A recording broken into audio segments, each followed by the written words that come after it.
What can I power with my solar? Well, the first thing we need to identify is what do you need to power with your solar?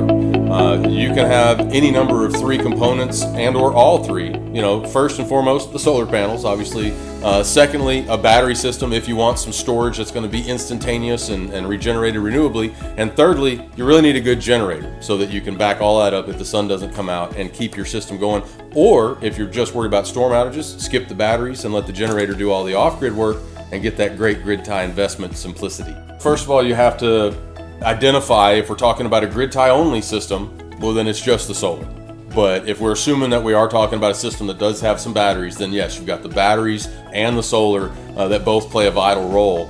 Depending on which flavor inverter you go with, the older school units, there's one that only runs off the batteries. It doesn't care if you hook anything else up until you hook the batteries. There's some that only run on solar and they won't come to life until you connect the solar panels.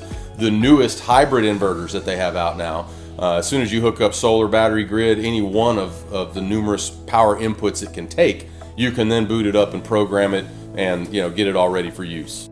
If I was trying to make a very simple explanation as to how solar works, I would urge you to consider what happens when you walk around your house in your socks and then you come up to that brass doorknob and you get that little spark. All right, what has happened there is as you walked around your sock foot, you created a static electricity charge that built up in your body and then you discharged it when you touched that grounded metal object. Well, a solar panel works with the same concept. The sun is basically the carpet, the solar panels are those socked feet, and when those two meet each other, there's a little static that gets thrown off. And if you hook enough of those together, it becomes a little more than a little static, and now you've got something you can work with. So what we do with our grid-tied solar is create a controlled discharge of that static electricity that's generated on a daily basis. You can kind of imagine as the sun's going by, it's kind of like that friction on the socks all day long, and we're just steadily milking that static electricity and powering your house with it. Now, if you have a battery backup system, there's a handful of ways that it can work. Most of your traditional, we'll say old school battery-based systems are going to have what we call a charge controller.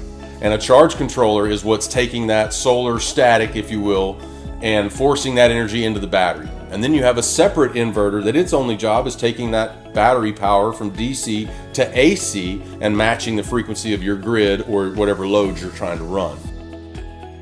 There's a lot of confusion about direct current versus alternating current, and the biggest difference in a nutshell is with direct current you have one line that's always a positive, one line that's always a negative, and it's just like your car except a lot more volts, but you got a positive or negative. With alternating current, positive and negative are literally alternating 60,000 times a second, hence our 60 hertz in our grid. So anything that you want to use that you would normally plug in, not to your car, you want alternating current. If it's something that you would plug into your car, we actually can make some of that type stuff work right off the DC systems if your application warrants that. But you definitely want to have a very quality inverter to take that DC power to AC, and that's really why grid tied is such the hands down winner from a financial payback. There's still a lot more gear you have to buy if you want to do batteries, and that's why for affordable solar, we highly recommend people zero in on the grid tied solar and leave the batteries out of it.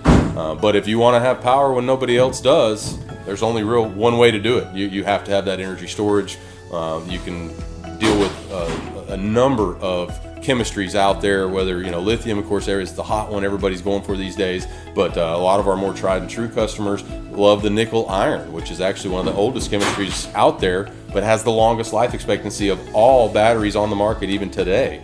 So if you're not scared of maintenance and you want to leave something for your great grandkids, then you might want to go nickel iron. If you don't want to touch it at all and you want a 10-year warranty and a 35-year life expectancy, then the lithium's going to be the way to go. If you're looking for your budget option that's going to really be the most affordable that you can do right now, well, the AGM is the golden standby that everybody's done for years because it's the affordable option. As to the question of who should consider batteries, I normally try and cut right to the chase these days and just ask people, are you comfortable with the label of prepper?